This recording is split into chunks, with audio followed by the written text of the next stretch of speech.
함께 만드는 언론 미디어 협동조합. 여기는 국민TV. 함께 만드는 언론 미디어 협동조합. 여기는 국민TV.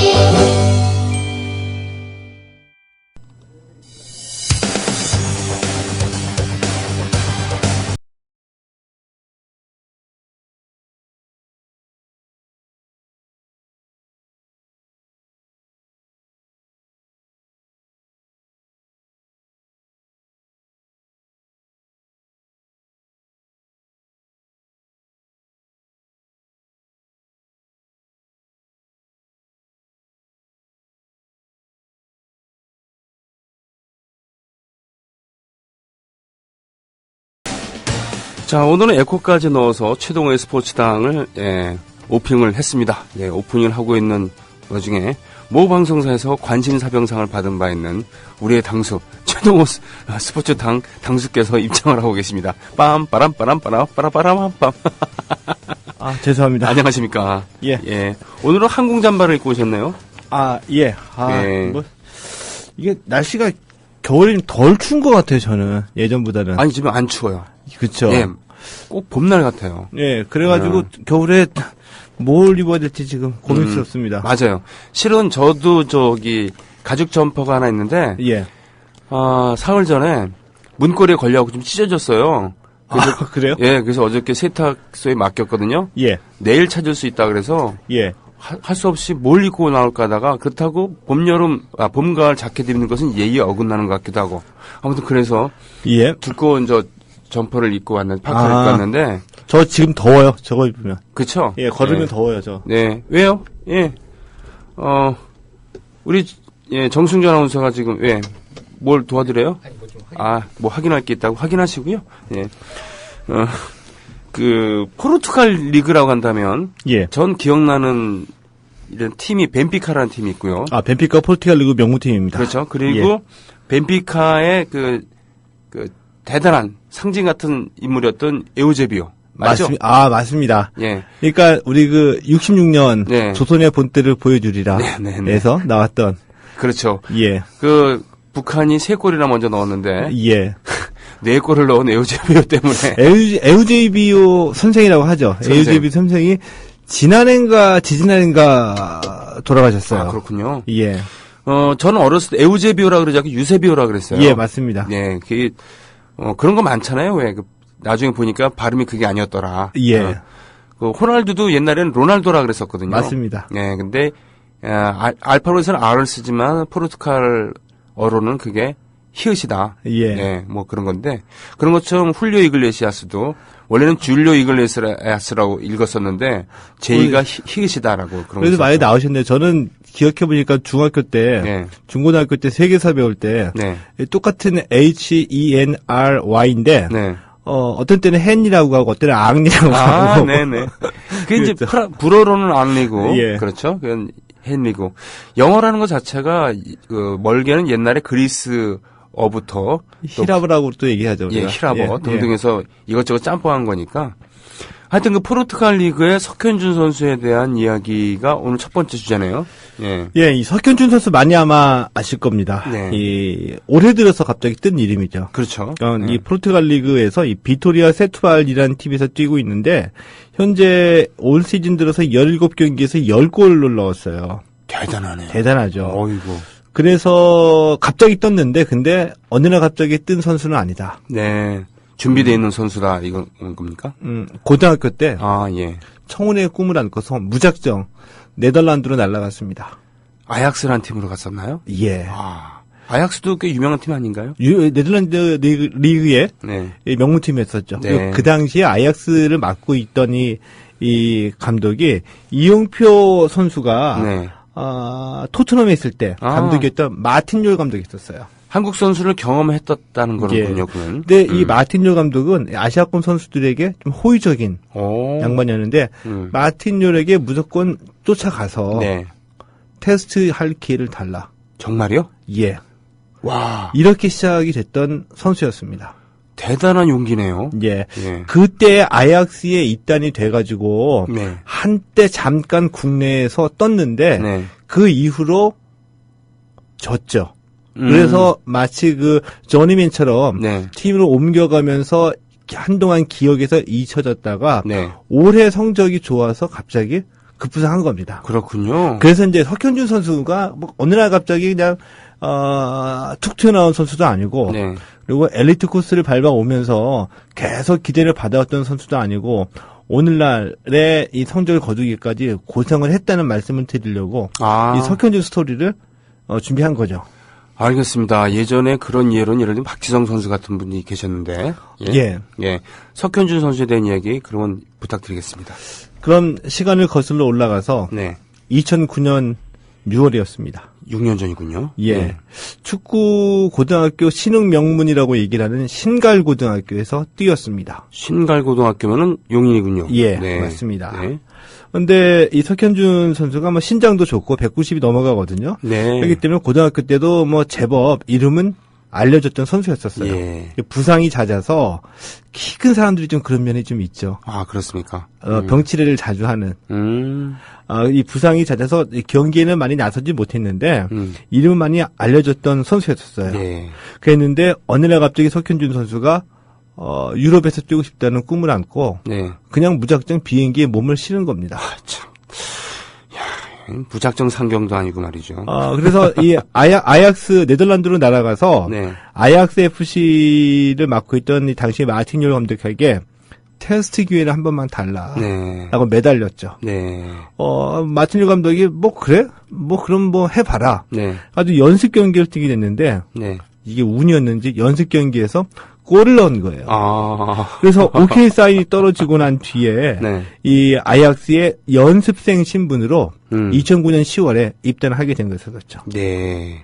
2009년 10월에 연습생으로 입단하고 난 뒤에 1년 조금 못 미친 시간이 지나서 2010년에 정식 계약이 됐습니다. 그래서 주로 2군에서 있었어요. 네. 고등학생 정도의 나이, 경험도 부족했고 하니까 1군으로 뛰기는 힘들었었겠죠. 게다가 뭐 말도 잘 안 통했을 거 아닙니까, 솔직히. 그렇겠죠. 예, 예. 그래서 이때 아약스에 입단했다는 것만으로도 국내에서는 상당한 화제가 됐었죠. 세계적인 명문 구단이니까요. 예. 그렇죠? 예. 그래서 네덜란드 리그만 보면은 뭐 그 이전에 옛날에 이 허정무도 있었었지만 네. 뭐 허정무, 박지성, 이영표, 그리고 김남일 선수도 네덜란드에서 잠시 뛰었었거든요. 아, 네. 이천수 선수 또 페이노르트에 있었었고요. 8번째 네덜란드 리거로 이제 기대를 모았었습니다. 네. 그런데 벽이 역시 높았습니다. 2군에서 주로 있다가 1군 무대에서 3경기 출전했었는데 네. 신통치가 않았던 거죠. 네. 근데 신통치가 않았던 게 아약스가 이때 잘 나갔었거든요. 아약스도 유망주를 보유해가지고 막 선수들을 키우면서 그 중에 한 명으로 석현준 선수가 경쟁을 해서 생존해야 되는 서바이벌 게임이 벌어졌는데 인터넷에서 유명한 사진이 이때 등장하게 됩니다. 뭡니까? 지금 이 바르셀로나의 우루과이 출신 특급 공격수 루이스 수아레스. 네. 그때 같이 있었습니다. 유망주로. 그래요? 예.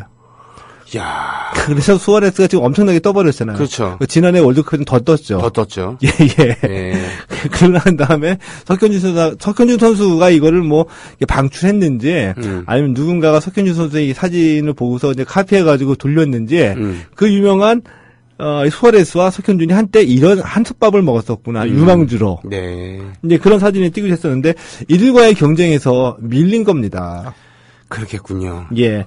그래서 팀을 나오게 됐죠. 네. 팀을 나왔는데 근데 그때 이제 다시 이 한국으로 복귀할 수도 있었는데 석현준 선수는 끝까지 유럽의 꿈을 갖고 있었어요. 큰 리그에서 뛰어보고 싶다라는 그런 예. 생각을 계속 갖고 있었거든요. 그래서 이 마틴 율 감독이 좀 고맙습니다. 그래도 네. 그냥 방출시켜도 되는데 네. 팀을 알아본 거죠. 그래요? 예. 그 네덜란드 리그에 그 FC 흐로닝언이라는 팀이 있는데 네. 이 팀으로 옮기게 됐고 첫 시즌에 25경기에서 9골을 넣으면서 활약을 했습니다. 첫 시즌은 좋았습니다. 괜찮은 성적이네요. 예. 두 번째 좀 더 점프를 하고 좀 보여줘야 될 이 두 번째 리그에서 발목 부상을 당해서 그래서 아웃이 되죠. 그랬군요. 단 한 골도 두 번째 시즌에서 기록하지 못했습니다. 그러고 난 뒤에 이제 방출되면서 팀을 자주 옮기게 되는 겁니다. 저니맨이 됐군요. 예, 그래서 이 포르투갈 리그로 옮기게 되고요. 포르투갈 리그 마리티무라는 팀에서 뛰기도 했고 14경기 4골 넣기도 했는데 이 마리티무가 좀 돈이 없는 구단이었거든요. 아, 예. 이 석현준이 뛴다는 것을 알고서 이 사우디아라비아의 알 아흘리가 네. 이 마리티무 팀 입장에서는 뭐 거부하기 힘든 조건이었어요. 이적료 300만 유로. 우리 돈으로 한 33억 원 정도? 어우, 많네요. 예. 네. 이 300만 유로를 건네주니까 이 마리티무가 오케이 하고서 석현준을 보내는 거죠. 아이고.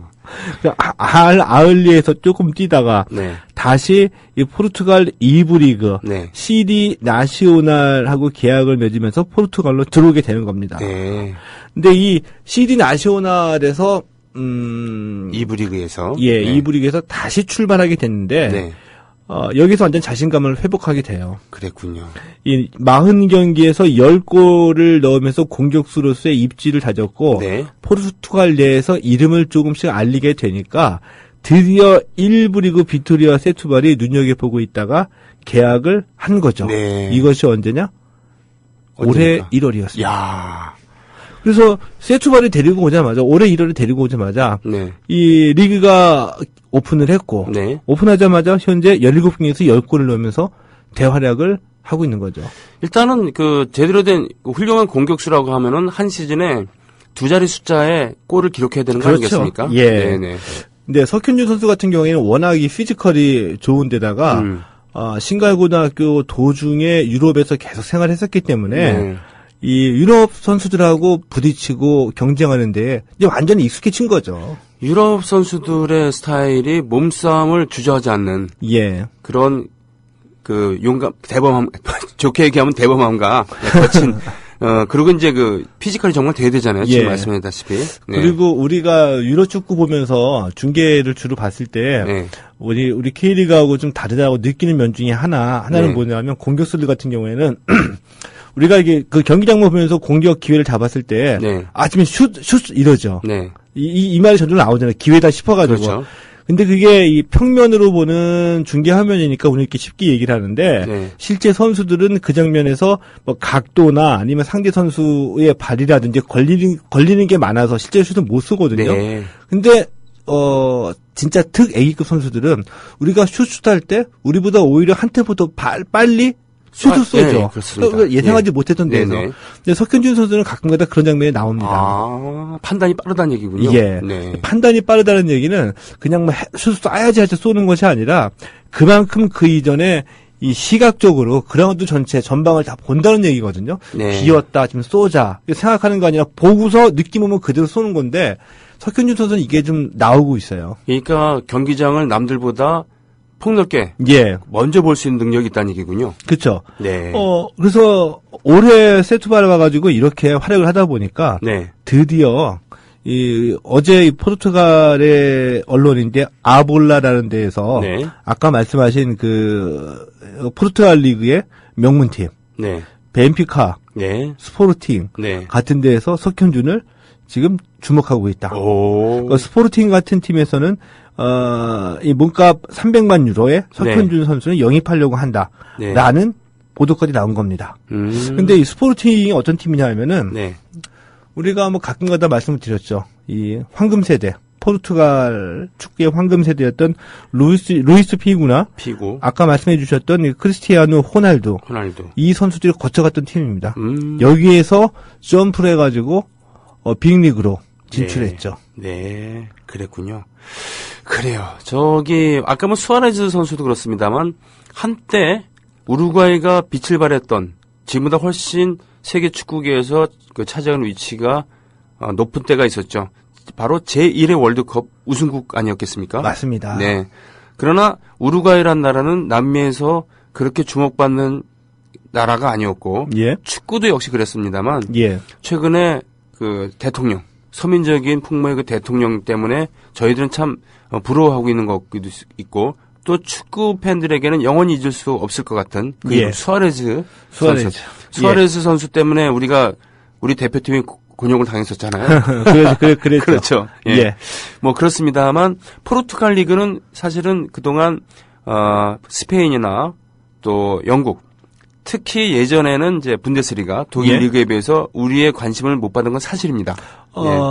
관심을 못 받았죠. 대표팀 정도가 그것도 포르투갈 대표팀에 우리가 관심을 쏟은 것도 이 황금 세대라고 말씀드렸던 이 루이스 피구 등등이 뛸 때 우리가 관심을 성적도 좋았고요. 관심을 받았고 또 2002년 월드컵에서 우리랑 경기했기 때문에 관심을 받았는데 그렇죠.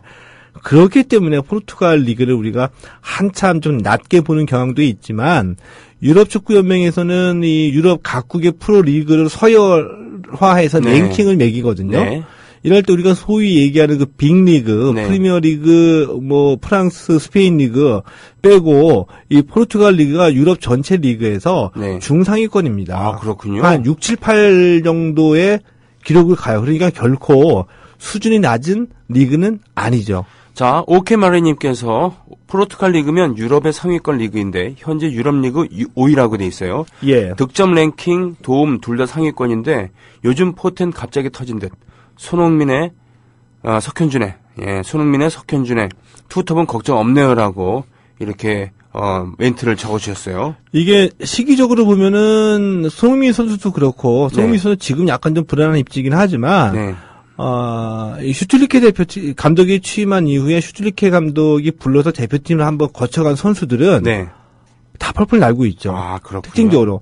그리고 이 석현준 선수도 아약스에 입단하고 난 그 다음 해에, 그러니까 시기적으로 보면 2010년이었습니다. 2010년 9월 달에 당시 대표팀 감독이던 조강래 감독이 콜을 했거든요. 그래서 이란하고 평가전 치를 때에 한번 불러서 뛰게 했었습니다. 근데 이때는 아직까지 솜털 보송보송한, 아주 유망주 티가 났었었죠. 좋은 활약을 못 보여줬는데, 지난 8월에 슈틸리케 감독이 불러가지고 대표팀에서 원톱으로 뛰고 했을 때에, 뭐 좋은 모습, 날카로운 모습 보여줬었죠.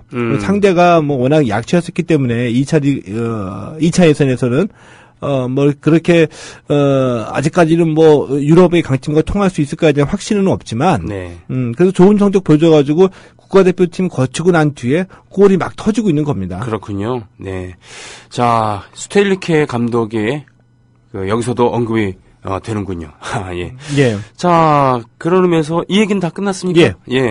그런 의미에서 한국 축구의 장래를 책임질 만한 그런 그 지도자였다가 어느 순간 모든 축구 팬들을 공적 비슷하게 돼 버렸었던 홍명보 감독이 계시죠.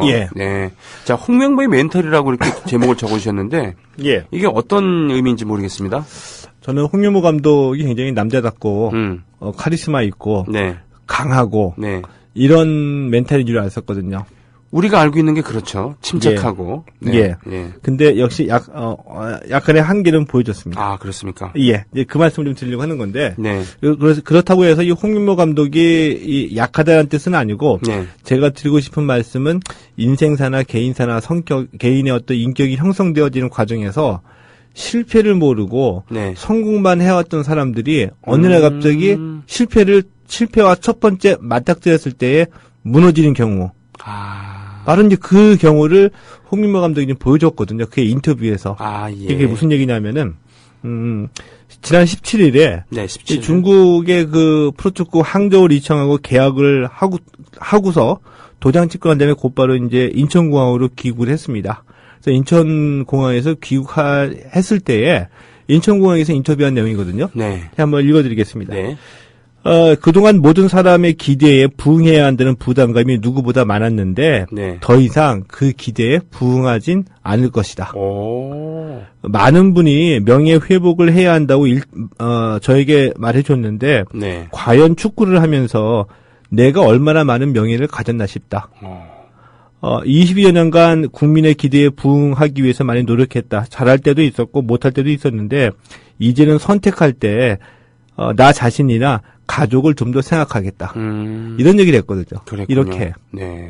이게 어떤 느낌 드십니까? 글쎄요. 저는 한편으로는 뭐라 그러나 이 고비를 잘 넘기면은 더 큰 지도자로 성장할 수도 있겠구나라는 생각합니다. 그렇죠. 이제 그게 맞는 말씀이고 그렇게 갈 것 같아요. 홍명보 감독이 결국에 그렇게 할 건데 이 멘트에서 나오는 이 특징은 뭐냐면은 역시 자부심, 자존심이 강하다. 이겁니다. 그렇군요. 이건데 왜냐하면은 이 브라질 월드컵 때의 충격에서 아직 벗어나지 못한 그런 느낌이거든요. 네. 그때 대단한 상처를 받았구나. 그러니까 뭐 축구적으로 봐서 박주영 의리 축구니 뭐 전술이 하나도 없었으니 이런 거는 아마 감내할 수 있었을 겁니다. 그런데 그래도 축구협회에서 홍명보를 자르지 않으니까 부동산 투기했다. 부동산 투기. 그 대표팀 훈련 기간에 나와가지고 판교가가지고 땅 보고 뭐 계약했다. 맞아요. 인식 이런 얘기 막 나왔었잖아요. 네네. 이런 거는 아마 상당한 인간적으로 상처가 됐을 겁니다. 그래요. 축구 외적인 걸 가지고 공격을 했었어요. 예. 네. 근데 보통의 사람들이 성장해 나가는 과정이 이런 실패랑 이런 비난을 받아가면서 네. 이 심적으로 단단해지고 한 귀로 듣고 한 귀로 흘릴 줄 아는 네. 툴툴 털고 일어나는 이런 과정을 겪고 나가면서 정상의 자리에 오르게 되는 게 정상이거든요. 네. 근데 홍명보 감독은 한 번도 실패가 없었었죠. 대표팀 감독으로 코치로부터 시작해서 월드컵 대표팀 감독까지. 그러면서 이런 국민적인 비난을 받게 됐을 때 본인으로서는 그걸 받아들이기 힘들었었겠죠. 네. 그래서 나타나는 이 멘트에서 나타나는 말이 뭐냐면 국민과 끝까지 홍명보 감독은 수그리지 않은 겁니다. 네. 수그리지 않고 그렇다고 한다면 내가 떠나지. 그렇다고 한다면 국민을 내가 잊어버리지. 네. 축구팬을 내가 잊어버리지. 이런 식의 복잡한 신경을 나타내는 얘기이거든요. 네. 끝까지 구부리지 않고 있는 거죠. 그렇군요.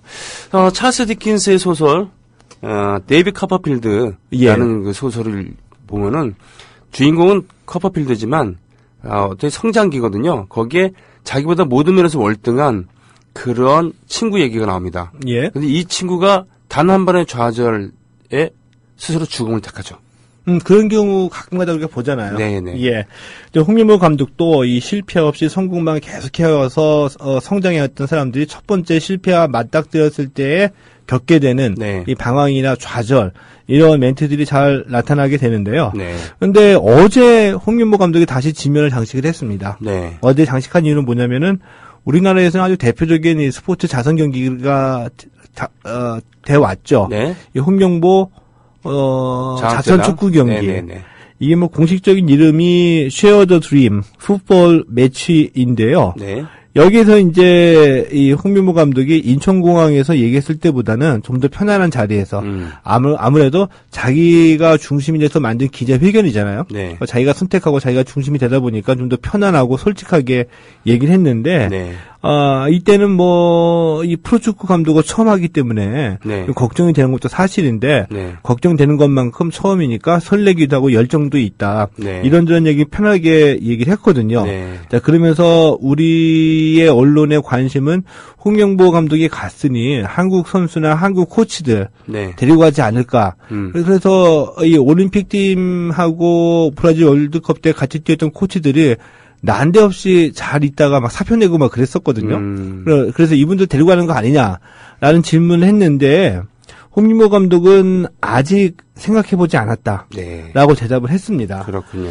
그래서 이 홍명보 감독이 실패를 통해서 경험하고 다시 성공해가지고 멋지게 복귀하기를 국내로 복귀하기를 하면 기다려봐야죠.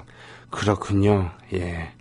알겠습니다. 오늘 홍명보 감독의 근황에 대해서 들을 수 있어서 좋았습니다. 홍명보 감독은 뭐 관심 없겠습니다만 관심 없으시겠습니다만 학교 후배입니다. 근데 그렇기 때문에 학교 때부터 꽤나 뭐라 그러나 유명했다고나 할까요? 그렇게 하고 관심 있게 보고 그랬습니다만 중원의 지휘자로서 우리나라의 정말 그 그라운드를 지배하는 그런 어떻게 보면은 그 최초의 인물이 아닌가 이런 생각도 들고 영원한 리베로라는 그 별명도 있고 그러지 않았습니까? 그랬죠. 영원한 리베로였었고 지금 홍명보 감독뿐만이 아니라 옌벤 FC의 박태하 감독도 있고요. 장유령 감독도 또 중국으로 또 다시 나갔죠. 그래서 뭐 우리 감독들끼리 경기를 하는 장면을 볼 수도 있을 것 같은데 뭐 이러다가는 또 우리가 또 중국 리그 또 중계권 어느 방송사가 또 사갖고 와가지고 중국 축구 또 틀어주지 않을까 이런 생각이 들기도 하네요. 그렇습니까? 자, 오늘 오시자마자 연달아서 두 꼭지를 말씀해 주셨기 때문에 잠깐 예. 우리 쉬는 시간을 갖겠습니다. 아, 보자. 어디 갔냐. 제가 오늘 내년이 원숭이라 그래서 원숭이에 대한 노래를 일부에 두 곡을 신청을 했었는데 방송을 했었는데 그래서 또 몽키 원숭이에 대한 노래를 하나 선곡할까 하는데 아직은 찾아지고 있질 않네요. 이거 안 되는데 이거 왜? 자 그러면요 유튜브로 가야 되겠군요. 혹시 몽키스라는 밴드 기억하십니까? 저는 모릅니다. 그렇습니까? 예. 그 비틀즈의 아성을 그 시대 예 밴드인가요? 예, 그거를 브리티시 인베이션에 예. 맞서서 어떻게 좀 해보려고 했었던 그러니까 미국의 기획 상품이죠. 저는 이 비틀즈에 맞섰던 밴드로는 네. 에어서플라이밖에 모릅니다. 에어서플라이는 비틀즈 맞선 게 아니고 예. 혹시 롤링스톤즈를 얘기하신 거 아닙니까? 이게 라이벌 구도가 아니라 비틀즈는 뛰어넘겠다는 뜻으로. 그랬었군요. 네. 주제 넘은 일이죠. 이렇게 가면 좀 그런가? 하여튼 몽키스의 예. 스매싱 히트곡입니다. I'm a Believer라는 곡인데 1966년인가 아마 그때 곡일 겁니다. 자, 몽키스는 기획상품답게 다방면에 걸쳐서 재능을 뽐내지만 결국은 비틀즈를 넘길 수는 없었죠. 왜냐? 기획상품일 뿐이니까 그렇습니다.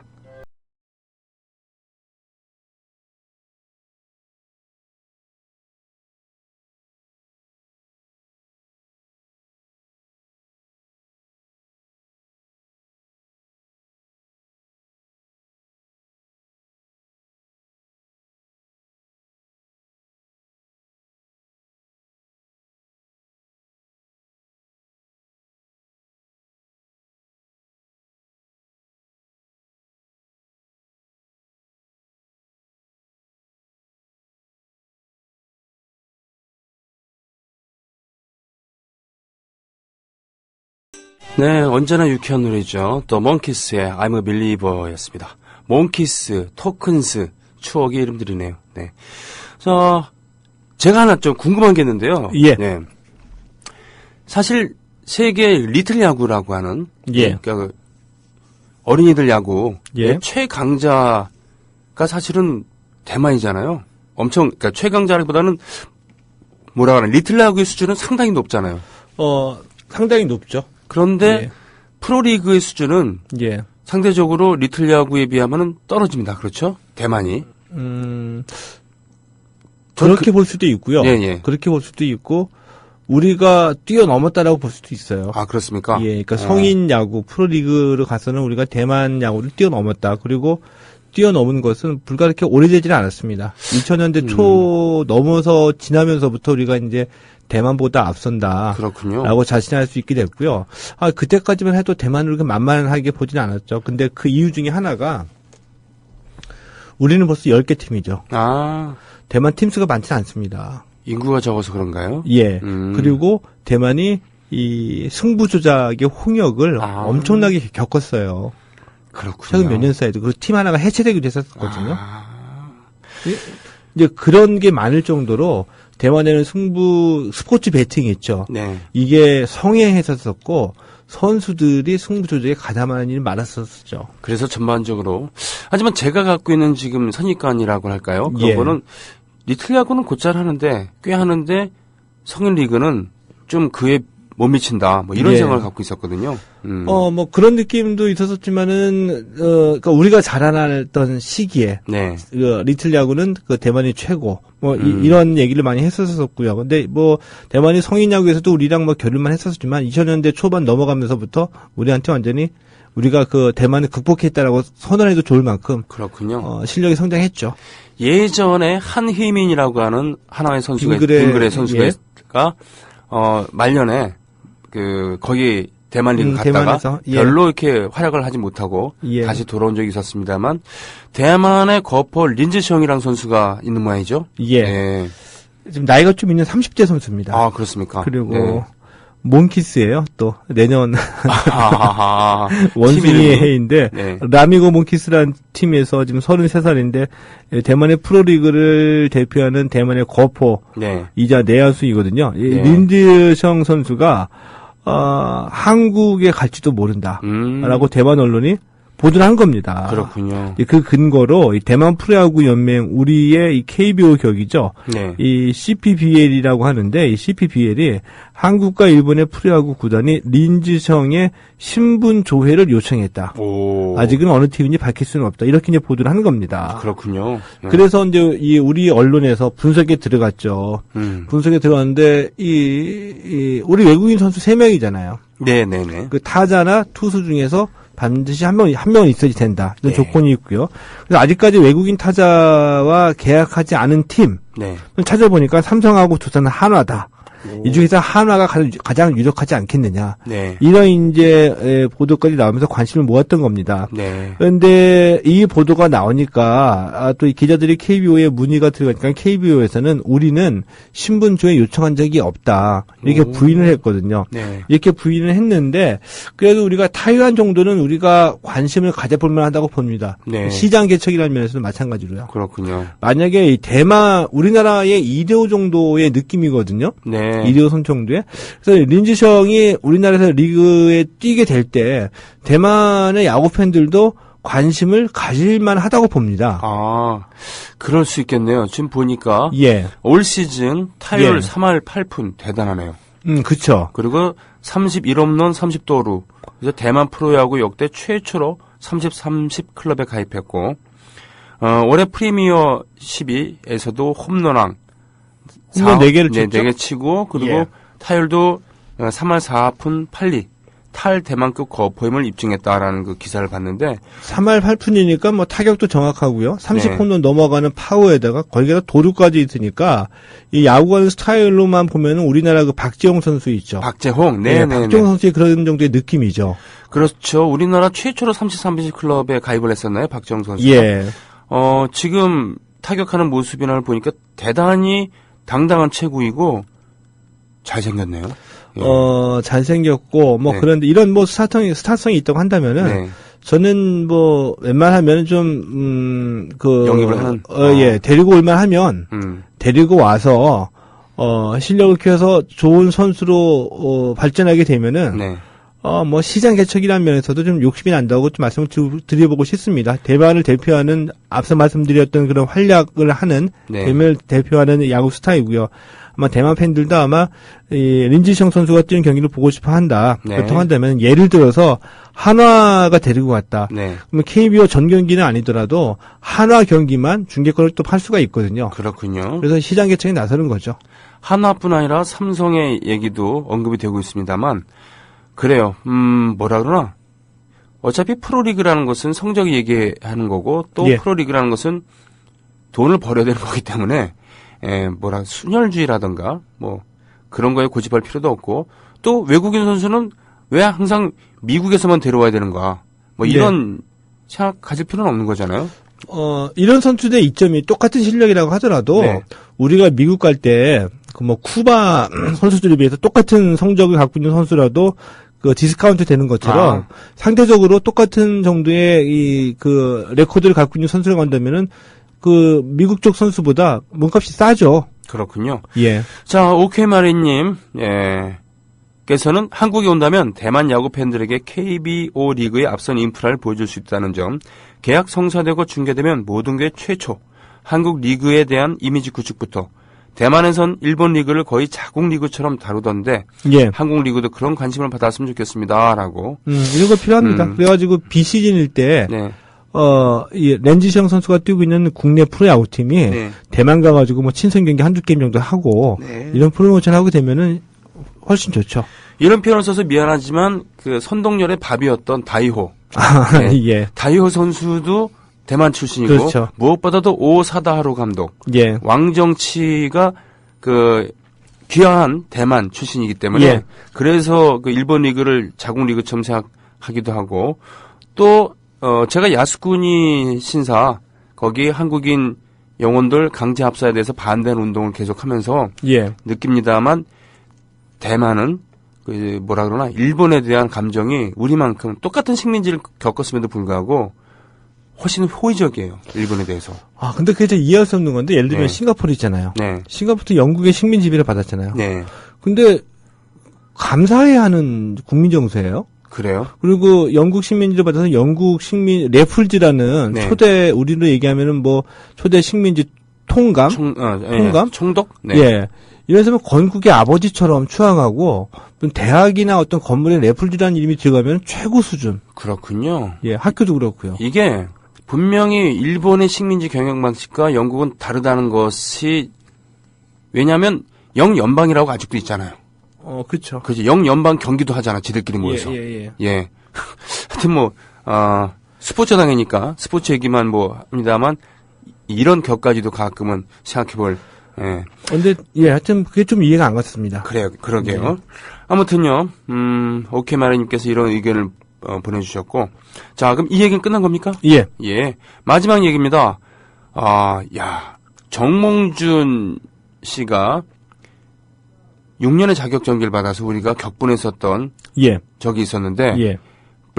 제 블래터와 미셸 플라티니 이 세계 축구의 이 거물들 8년 자격정지를 받았다고요. 예, 그렇습니다. 네. 어제 FIFA 윤리위원회가 제프 블래터 전 FIFA 회장이죠. 미셸 플라티니 유럽축구연맹 회장에 네. 자격정지 8년을 때렸습니다. 왜 8년을 때렸냐? 2011년에 FIFA 회장 선거가 있었거든요. 11년에? 2011년에. 네. 자, 그때 블래터 회장이 플라티니 회장한테 200만 스위스 프랑. 우리 돈으로 하면 23억 원 정도가 됩니다. 네. 23억 원을 준 것이 이 대가성이 있는 뇌물이었다. 네. 라고 인정을 한 거였었죠. 그래서 플라티니는 내년 2월 FIFA 회장 선거에 출마가 현재로서는 불가능합니다. 네. 이 두 사람 모두 다 항소하겠다는 뜻은 밝혔는데 항소하더라도 뭐 해결될 가능성은 많지는 않아 보이죠. 그렇군요. 근데 제가 이것을 갖고 왔던 이유 중에 하나는 두 가지 때문에 그렇거든요. 네. 하나는 우리가 실수했던 점 하나하고 또 하나는 FIFA 회장 선거 구도가 어떻게 흘러갈지에 대해서 네. 먼저 우리가 실수했다는 점은 뭐냐면 지난 10월 8일이었습니다. 네.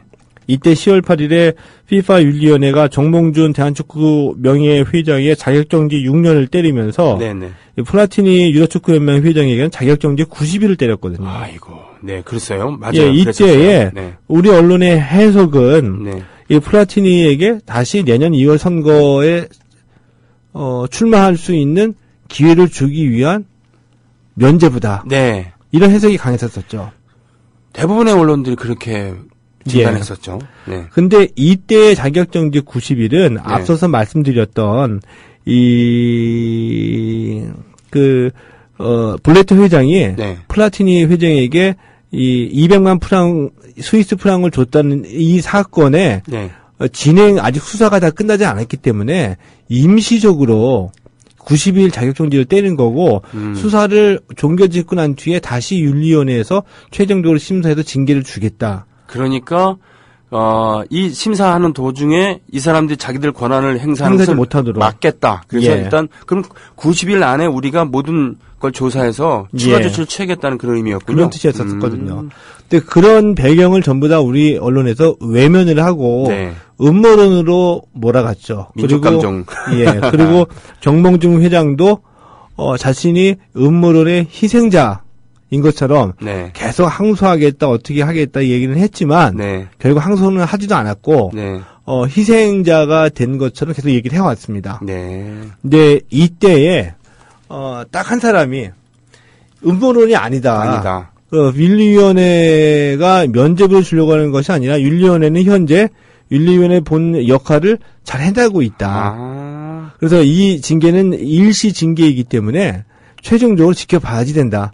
라고 칼럼을 썼던 분이 인터넷에서 박살이 났죠. 그분이 누구십니까? 장달영 변호사라고. 장달영. 변호사라고 스포츠 에이전트도 했던 분이고요. 이 분의 칼럼이 제가 뒤늦게 생각이 나서 말씀을 드리는 거고요. 네. 그러고 난 다음에, 그래서 모든 분들의 관심이 이제 또 다르게, 그럼 누가 될 거냐. 네. 이걸로 지금 변해가고 있는 겁니다. 근데 이 FIFA가 최종적으로 내년 2월 선거에 나올 후보를 5명으로 확정을 지었거든요. 네. 이 5명의 면면만 보면은, 역시 FIFA 개혁은 쉽지는 않을 것이다. 아, 그래요? 라는 느낌이 듭니다. 그래서 윤리위원회의 이 자격정지 이 8년, 이 어떻게 우리가 좀 받아들여야 될까? 제 생각으로는 둘 중에 하나라고 보거든요. 뭐냐면은, 이 개혁을 향한 의지라고도 볼 수가 있겠고요. 네. 일단은 구체제, 네. 이 부패의 핵심들을 정확하게 징계를 주는 거, 개혁을 향한 의지라고도 볼 수 있겠는데 어쩌면은 네. 진짜 개혁으로 FIFA가 가느냐 안 가느냐는 내년 2월에 새로 뽑혀질 이 회장이 그 회장의 행보를 지켜봐야지 알 수가 있는 거고. 그렇군요. 어쩌면 이게 개혁을 향한 의지가 아니라 단순히 그냥 FIFA 내부의 어떤 권력 다툼에 의한 게임. 주도 세력의 교체. 똑같은 놈인데 밀어내고 똑같은 놈이 올라가는 거죠. 박근혜를 이어서 김무성이 되느냐, 예. 뭐 이런 얘기입니다. 예. 그냥 단순한 주도 세력의 교체일 수도 있겠다. 이런 생각이 들기도 하거든요. 네. 왜냐하면은 이 FIFA가 확정한 5명의 후보의 면면을 봅니다. 예.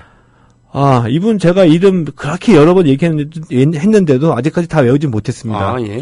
쉐이크 살만 빈 이브라임 알 칼리파. 아시아 축구연맹 회장입니다. 보통 줄여서 쉐이크 살만이라고 얘기를 하죠. 네. 이 양반하고 예전부터 이름이 나오던 알리빈 알 후세인. 요르단 왕자. 둘 다 그 중동계군요. 예. 네. 일단 지금까지의 분석으로는 이 두 사람의 이파전이 될 것이다. 왜냐하면 오래전부터 FIFA의 회장에 도전해왔던 사람들이고 나름의 표밭이 있기 때문에 이 두 사람의 이파전일 거라고 보는데 칼리파 회장은 어떤 인물이냐면은 블래터 회장의 사임을 반대했던 사람이에요. 그래요. 그래도 블래터가 해야지 된다. 네. 그랬군요. 블래터 체제 속에서 자기가 혜택을 받을 수 있다고 그런 입장을 갖고 있는 사람이죠. 그렇군요. 그래서 이 블래터가 또 물러나니까 지난 7월에는 플라티니를 지지한다고 공식적으로 선언하면서 바람을 잡아왔던 사람이고요. 그랬군요. 알리비나 후세인 요르단 왕자가 그나마 좀 젊은 사람이거든요. 네. 왕자인데 좀 젊으면서 그나마 좀 이 개혁적인 인물인데 고종 지지층이 약하죠.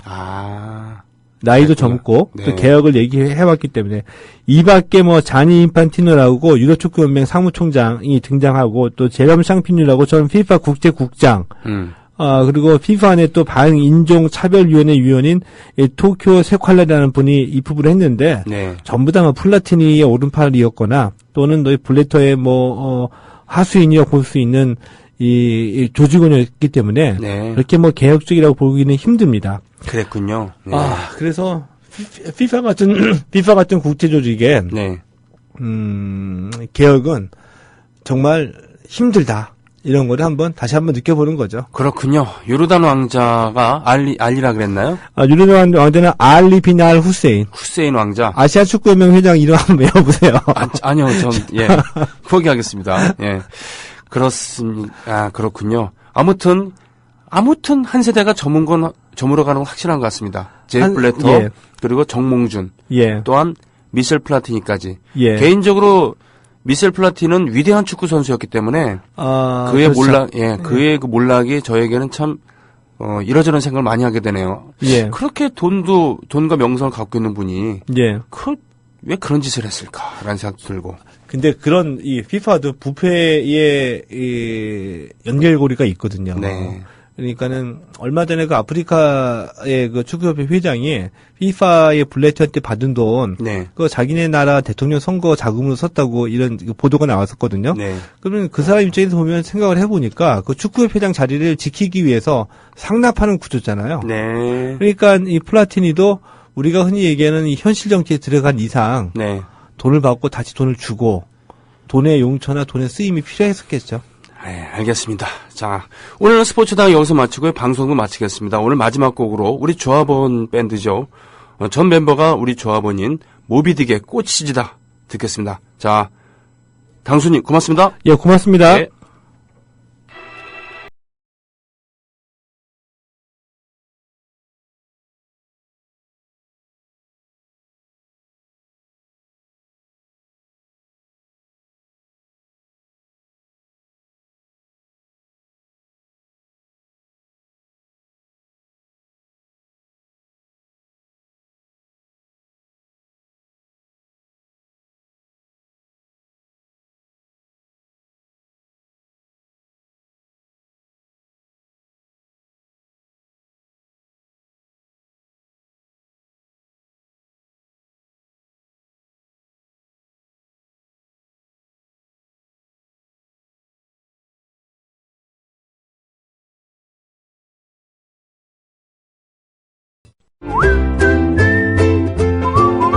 국민라디오 팟캐스트 응원하는 가장 쉬운 방법 아시나요?